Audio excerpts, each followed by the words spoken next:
व्यक्ति किसी और वस्तु या भाव से परिचित हो ना हो, भय और भविष्य दोनों ही व्यक्ति के मन में सदैव रहते हैं, जिनका अस्तित्व व्यक्ति के अस्तित्व पे भारी रहता है।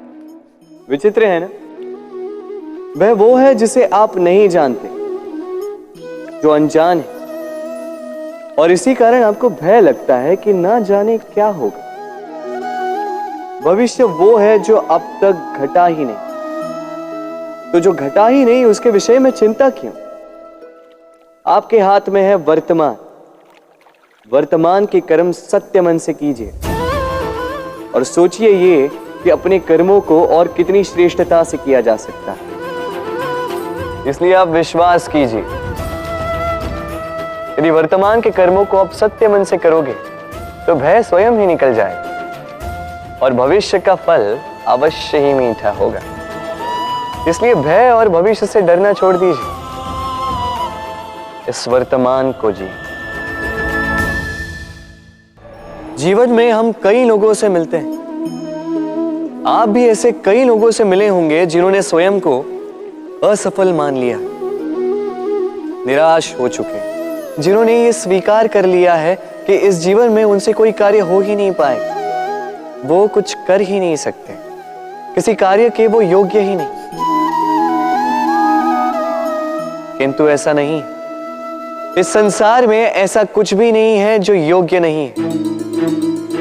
कोई ऐसा अक्षर नहीं है जो किसी मंत्र का भाग ना हो, कोई ऐसी जड़ी बूटी नहीं है जो औषधि ना हो, कोई ऐसा विष नहीं है जो समय आने पर अमृत ना बन जाए। और इसी प्रकार कोई व्यक्ति अयोग्य नहीं होता, उसे अयोग्य बनाती है उसकी सोच।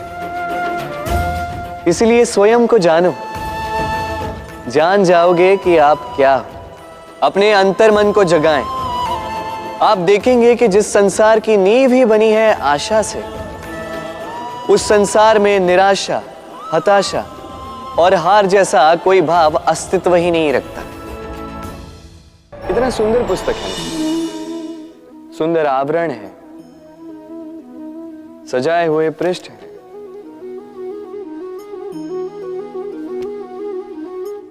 किंतु क्या ये सत्य में अद्भुत पुस्तक कहलाने की पात्र है? क्या इसमें जो लिखा है वो सत्य है, प्रेरणादायी है, हमारे लिए मूल्यवान है? कैसे निश्चय लिया जाए इस बात का? अब आप सोचेंगे कि सीधी सी बात है, आवरण को देख के पुस्तक की गुणवत्ता कैसे जानी जा सकती? इसके लिए तो आपको उसे पढ़ना होगा, उसे समझना होगा, समय देना होगा, है ना? बिल्कुल उचित सोच रहे हैं आप। बस आश्चर्य की बात यह है कि पुस्तक के विषय में आप ये सारी बातें जानते हैं, किंतु किसी व्यक्ति के विषय में आप ये सारी बातें मन में नहीं लाते। व्यक्ति का मूल्यांकन भी उसके वस्त्रों से, उसके शारीरिक रूप से या उसकी सुंदरता से नहीं किया जा सकता। उसके लिए आपको उस व्यक्ति को पढ़ना होगा, उसे समझना होगा, उसे समय देना होगा। पर हम क्या करते हैं?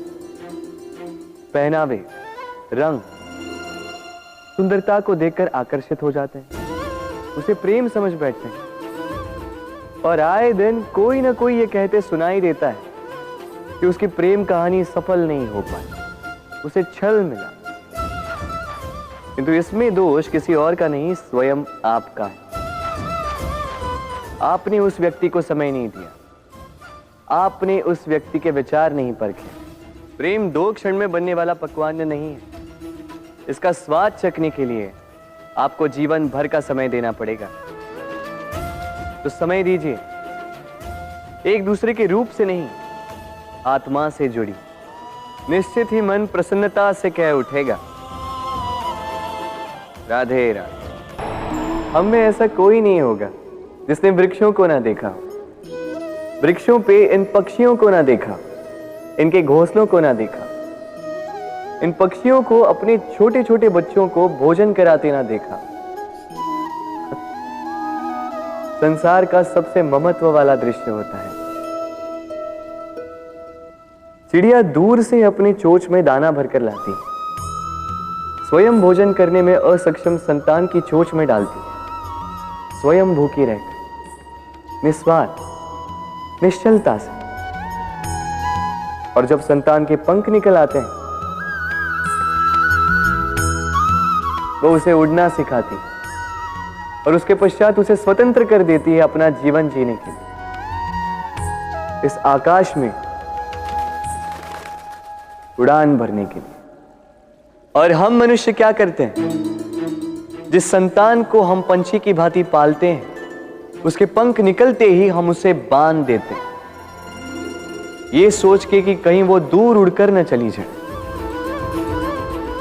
ऐसा नहीं कि इस स्थिति में माता पिता को संतान से प्रेम नहीं है, अवश्य है, किंतु इसमें प्रेम पर मोह भारी पड़ जाता है, जो स्वयं अपने और संतान के भविष्य के बीच में बाधा बन जाता है। हम ये भूल जाते हैं कि हम केवल जन्मदाता है, भाग्य विधाता नहीं। तो जब प्रेम में मोह आ जाए तो वो प्रेम नहीं, स्वार्थ बन जाता है। इसलिए प्रेम को पास रखिए और मोह को दूर, क्योंकि जिससे प्रेम करते हैं उसका विकास नहीं रोका करते। प्रेम संसार का सबसे पवित्र बंधन है, पर सच पूछो तो ये बंधन से मुक्ति है, स्वतंत्रता है।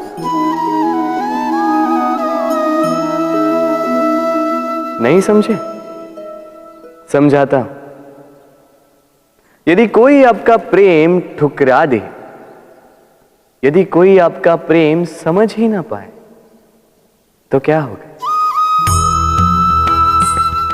कुछ उदास हो जाएंगे, कुछ छल करके प्रेम पाना चाहेंगे, तो कुछ बलपूर्वक प्रेम पर अधिकार करना चाहेंगे। किंतु यह आवश्यक नहीं कि जिससे आप प्रेम करते हो उसे भी आपसे प्रेम, क्योंकि प्रेम कोई वस्तु नहीं है, न राज्य है न धन जिसे आप बल से अपने वश में कर सको। प्रेम वो शक्ति है जो आपके लिए हर बंधन तोड़ सकती है, किंतु स्वयं किसी बंधन में नहीं फंसती। तो जिससे भी आप प्रेम करते हो उसे स्वतंत्र छोड़ दीजिए, क्योंकि स्वतंत्रता ही वो भाव है जो जीव को सबसे अधिक प्रिय है। प्रेम सच्चा होगा तो उसे अवश्य समझ में आए। तब तक के लिए निस्वार्थ भाव से प्रेम कीजिए, स्वार्थ हट जाएगा तो प्रेम आ ही जाएगा और मन प्रसन्न होकर बोलेगा, राधे राधे। जब भी प्रेम की बात आती है, हम सबसे पहले मन में एक नायक और एक नायिका का चित्रण कर लेते हैं। क्यों? आपके साथ भी यही होता है ना? पर क्या प्रेम केवल नायक नायिका के आकर्षण का बंधन है? नहीं, प्रेम तो परिवार से हो सकता है, माता पिता भाई बहन से हो सकता है, सखा मित्रों से हो सकता है, देश और जन्मभूमि के लिए हो सकता है, मानवता के लिए हो सकता है, किसी कला के लिए हो सकता है, इस प्रकृति के लिए हो सकता है। पर प्रेम कभी उस पन्ने पर लिखा ही नहीं जा सकता जिस पर पहले ही बहुत कुछ लिखा हो। जैसे एक भरी मटकी में और पानी आ ही नहीं सकता। तो यदि प्रेम को पाना है तो मन को खाली करना होगा, अपनी इच्छाएं, अपना सुख सब त्याग कर समर्पण करना होगा। अपने मन से व्यापार हटा दो, तभी प्यार मिलेगा और मन प्रसन्न होकर बोलेगा, राधे राधे।